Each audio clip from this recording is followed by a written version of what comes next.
আমার আজকের রেসিপিটা ঠিক এরকমই দেখতে হয়েছে। এবার দেখে নিন আমি রেসিপিটা কিভাবে বানাই। নমস্কার বন্ধুরা, আজ আমি আপনাদের সঙ্গে শেয়ার করব সুস্বাদু এবং পুষ্টিকর অমলেট রেসিপি। এজন্য আমি এখানে নিয়ে নিয়েছি 3টে ফাটানো ডিম, কুচানো ক্যাপসিকাম, কুচানো টমেটো, গ্রেট করা গাজর, কুচানো বিনস, এটাকে আমি খুব মিহি করে কুচিয়ে নিয়েছি, কুচানো পেঁয়াজ, কুচানো কাঁচা লঙ্কা আর কুচানো ধনেপাতা। এবারে আমি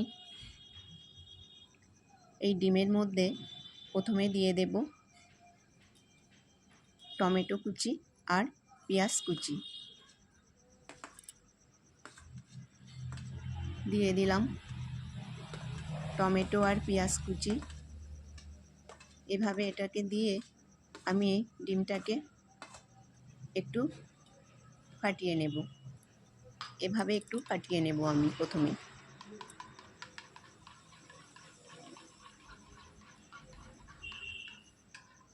এটাকে একটু ফাটিয়ে নিয়ে এর মধ্যে দিয়ে দেব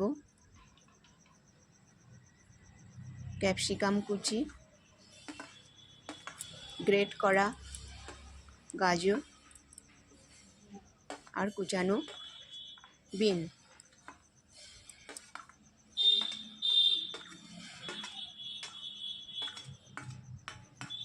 দিয়ে এগুলোকে আমি একটু মিশিয়ে নিয়ে এর মধ্যে দিয়ে দিচ্ছি কাঁচা লঙ্কা আর ধনেপাতা কুচি। এবার আমি এই মিশ্রণটাকে একটু মিশিয়ে নেব। এবার আমি এর মধ্যে দিয়ে দিচ্ছি সিদ্ধ করে রাখা আলু। এইভাবে একটা ছোট গ্রেটারের সাহায্যে আমি সিদ্ধ করা আলুটাকে অর্ধেকটা পরিমাণ গ্রেট করে দিয়ে দেব।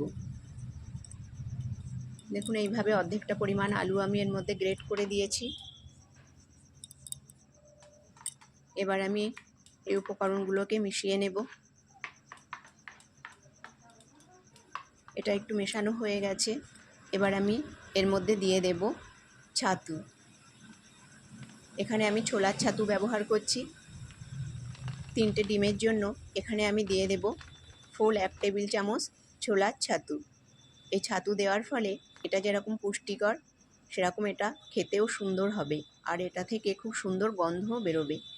আপনাদের কাছে যদি ছাতু নাও থেকে থাকে তাহলে সেক্ষেত্রে আপনারা একটু বেসন ব্যবহার করতে পারেন। এবার দিয়ে দিলাম অল্প একটু হলুদের গুঁড়ো। এবার দিয়ে দিচ্ছি পরিমাণ মতন লবণ। এবার এই উপকরণগুলোকে প্রথমে আমি একটু এভাবে মিশিয়ে নেব। এভাবে মিশিয়ে নিয়ে তারপর এটাকে খুব ভালোভাবে মিনিট 1.5-2 ধরে ফেটিয়ে নেব। এইভাবে ফাটানোর ফলে ডিমটা ভালো ফুলে ওঠে। যখন আমি রেসিপিটা বানাবো তখন ডিমটা বেশ স্পঞ্জের মতো ফুলে উঠবে। দেখুন এইভাবে এটাকে ভালোভাবে ফাটিয়ে নিতে হবে। এটা আমার ফাটানো হয়ে গেছে। এবার আমি রেসিপিটা বানাবো। গ্যাস অন করে বসিয়ে দিয়েছি একটা প্যান। প্যানটা গরম হয়ে গেছে। এবার আমি এর মধ্যে দিয়ে দিচ্ছি অল্প একটু রিফাইন্ড অয়েল। এইভাবে তেলটাকে চারিদিকে একটু ছড়িয়ে দিয়ে এর মধ্যে দিয়ে দেব ব্যাটারটা, যেটা আমি রেডি করেছি। এর থেকে আমি 2-3 হাতা এর মধ্যে দিয়ে দেব। আমি এখানে বড় করেই বানাচ্ছি, আপনারা চাইলে এরকম 1 হাতা দিয়ে দিয়ে ছোট ছোট করেও বানাতে পারেন। এটা আপনারা ভাত দিয়েও খেতে পারেন, কিংবা এরকম করে অমলেট বানিয়ে তরকারি দিয়েও খেতে পারেন। বাচ্চাদের টিফিনেও দিতে পারেন, বড়রাও টিফিনে নিয়ে যেতে পারে, কিংবা শুধুও খেতে পারেন। এটা খেতে কিন্তু খুব সুস্বাদু হয়। এইভাবে আমি দিয়ে চারিদিকে ছড়িয়ে দিয়ে গ্যাসের ফ্লেমটা একটু কমিয়ে দেব। দিয়ে এটাকে আমি ঢেকে দেব। ঢেকে দেওয়ার ফলে এই যে সবজিগুলো দিয়েছি, সবজিগুলো ভালোভাবে সিদ্ধ হয়ে যাবে। এটাকে আমি মিনিট খানেকের জন্য ঢেকে দেব আর গ্যাসের ফ্লেমটা কমিয়ে দেব। ফিরে এলাম মিনিট খানিক পর। এবার আমি এটা দেখে নিচ্ছি।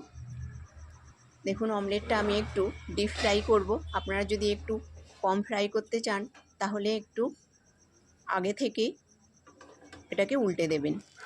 এবার এটাকে আমি এইভাবে উল্টে দেব। দেখুন এখানে আমি একটু ডিপ ফ্রাই করেছি।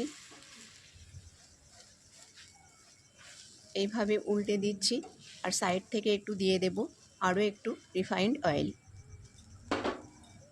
এটা থেকে খুব সুন্দর গন্ধও বেরোচ্ছে।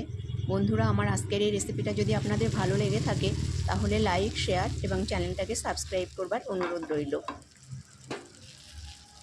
এটা আমার ভাজা হয়ে গেছে।